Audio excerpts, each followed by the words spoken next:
Good evening, everyone. Welcome to the Becky's Anonymous live stream.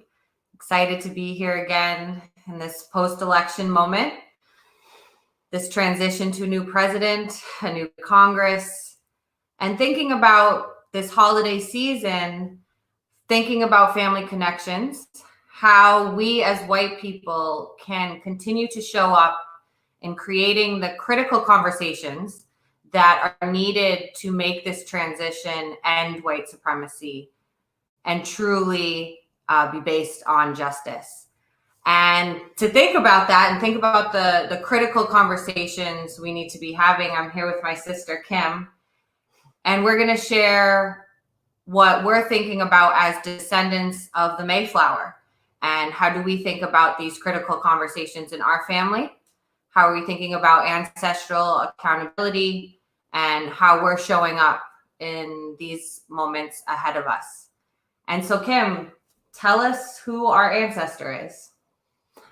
Our ancestor was a colonizer who came 400 years ago to this land. His name was Edward Doughty. He came as an indentured servant to Stephen Hopkins, and he was able to serve his term and become a wealthy landowner, marry a woman named Faith Clark, and together they had 9 children from whom we are descended. And it's important for us to think about in that story where we see white supremacy already in that story. His ability to become a landowner. Can you share a little bit about that? So, for example, being an indentured servant versus a slave, but also an important history when we think about the people that were here before he came. How was he able to become a landowner on this land?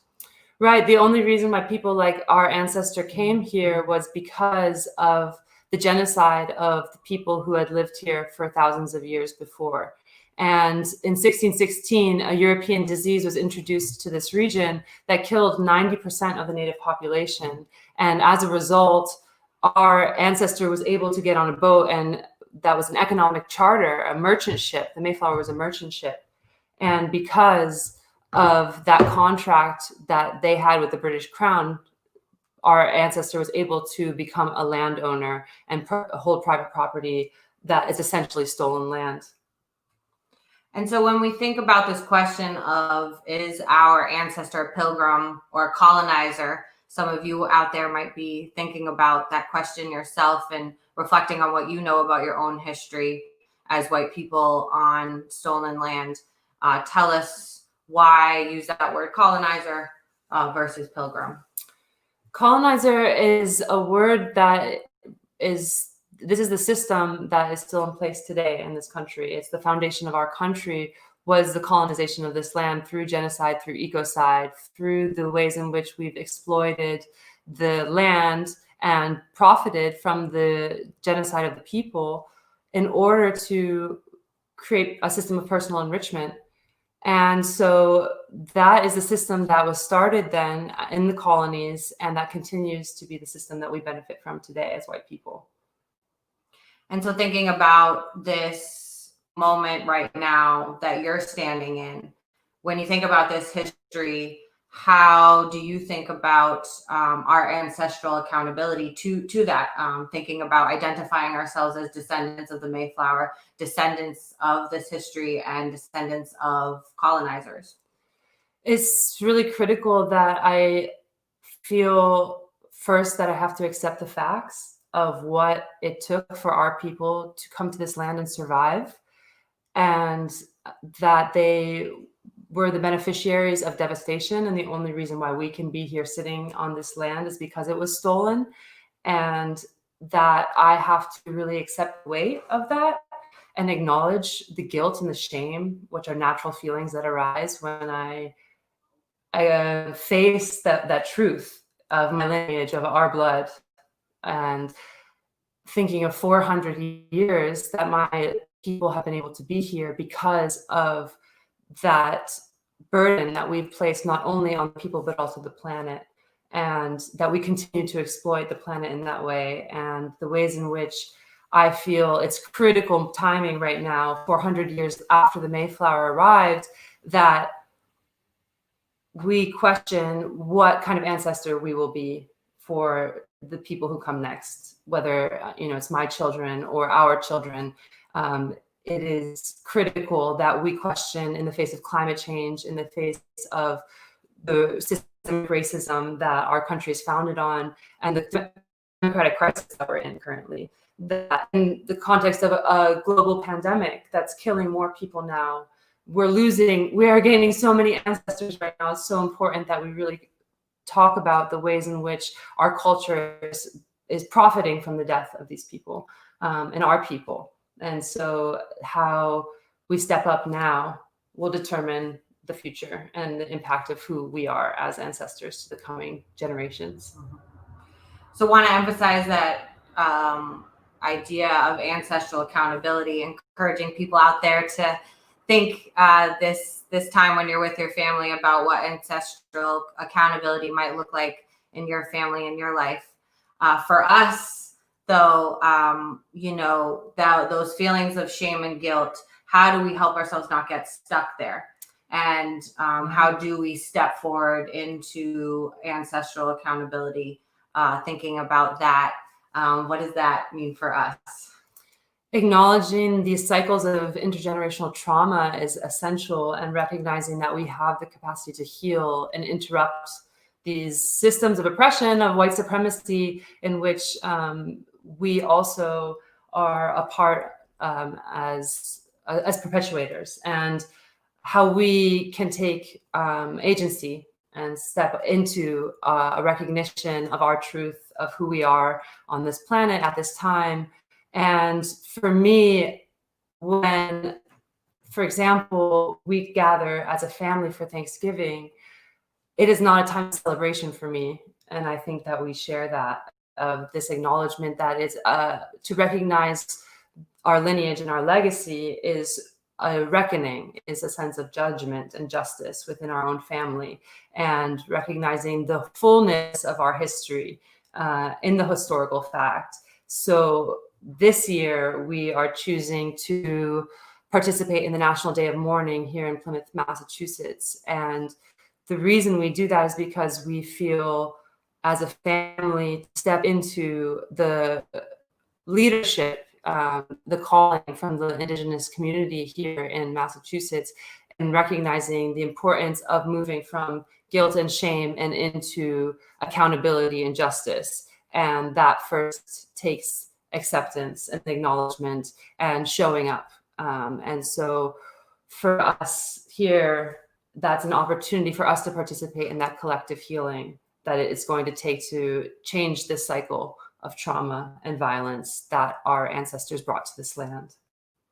And so I heard agency, and I heard, more importantly, a direction to that agency. And can we hear more a little bit about the history of the Day of Mourning? Why in particular this is something that we connected with to help us understand, and for other people out there thinking about how do I show up with agency, thinking about, though, how is that agency directed? Who are we looking to help understand what steps lead us down that path?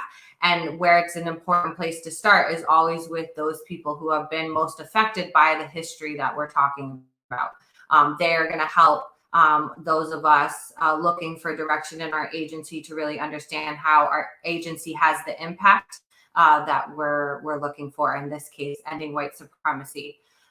So Kim, can you tell us a little bit more about the Day of Mourning? Where do you see that direction of agency? How are you helping you think about what those exact steps look like for ancestral accountability?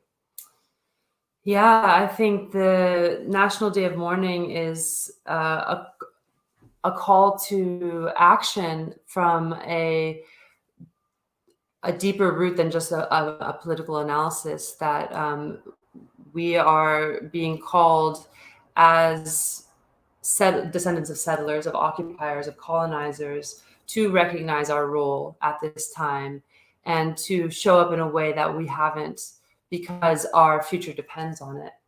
And as our ancestors did, and as we can recognize now, that the people closest to the pain should be closest to the power. That's Ayanna Pressley obviously said that and it really resonates in these times of the people who are most impacted by climate change, by disenfranchisement, by the segregation and the genocide and the ecocide that we've committed as a culture on this land and throughout the world. Those people are closest to the wisdom that I'll take for the solutions, and that the biggest barrier to climate change chaos is Indigenous civil rights. That fighting for the human rights of all is absolutely a fundamental hope that we have as humanity. And recognizing my privilege as a white female US citizen on this land is an opportunity to look at the true impact of my presence and also my power to recognize healing in this lifetime and to recognize healing within my own family and my own lineage. So can you share a little bit about what's happening in Plymouth, Massachusetts for the Day of Mourning, and then want to share with you all some of the other ways, particularly right now, there's a lot of virtual options, for example. So we'll highlight some of the other ways that people can participate in observing the Day of Mourning.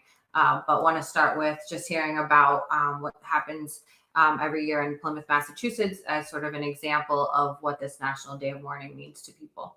Since 1970, Native American people have been gathering on Coles Hill, which is close to the landing site of the Mayflower and where initial contact was made in these regions at that time. And the intention of that gathering is to recognize that this is not a time of celebration, that this is actually a time of mourning, that the arrival of our ancestors was a time of devastation and genocide and a time of theft of the lands and the sovereignty of the people who lived here. And so we, by standing together at that time and recognizing the importance of the loss of life and culture and the true wealth that was stolen by our people in order to be here, and recognizing that there's steps that we have to take towards justice that are healing the trauma that we have caused. And what is the role for, or what do you see as the role, or for us who are going there in person? What does that mean? Or I think presence and acknowledgement is a huge step. I think that's part of why we're here doing this live stream and why we are part of the Becky's Anonymous Circle, is because acknowledgement is a huge step that we as white people can take. And when we acknowledge the hurt that and the trauma and the violence that we have caused and benefit from, we can begin to correct and make it right, the relationship that we have to the people and the land. And so that opportunity to be in togetherness and to do the collective healing and to follow the culture of this land that has been continuous for thousands of years and was not interrupted, no matter the colonization that occurred on this land. By following that wisdom and recognizing that wisdom and that the knowledge of those systems, we can reconnect and remember our fundamental role as humans to heal this planet and to heal our relationship with the planet. And it's important to remind all of us here in the US that we have never really had a profound acknowledgement of any of this history that we're talking about. And for some people, even sort of the existence or the story of Thanksgiving is a profound way of perpetuating kind of the denial of what history really means. But I think more importantly, what you highlighted is we don't need to just acknowledge this history to repair, but more importantly, it is vital to us understanding how do we continue to survive as humans on this planet, and how part of the healing process and transitioning that needs to happen starts with acknowledging what actually happened, how we haven't even done that in this country. And how our presence is a small way of trying to bring that acknowledgement as a starting place.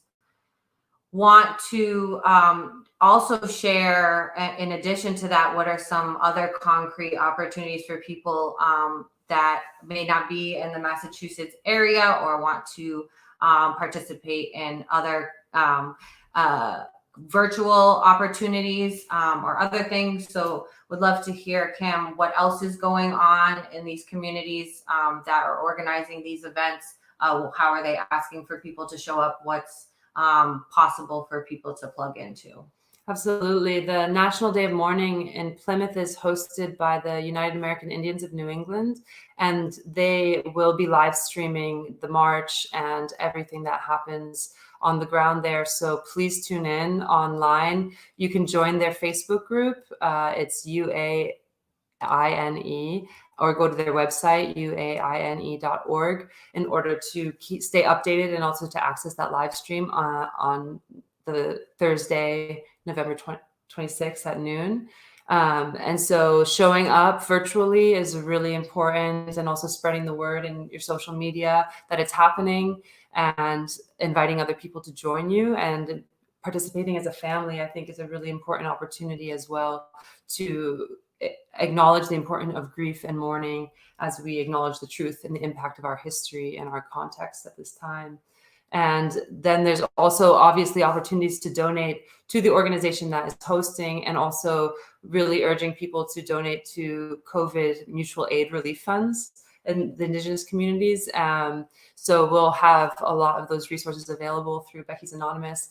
And also we want to encourage people to support Massachusetts Indigenous Agenda.org, that has a number of legislative policy initiatives that are being pushed through the Senate or the state Congress right now. So there's a lot of ways to start listening to the call to action and responding. And I think now is the time.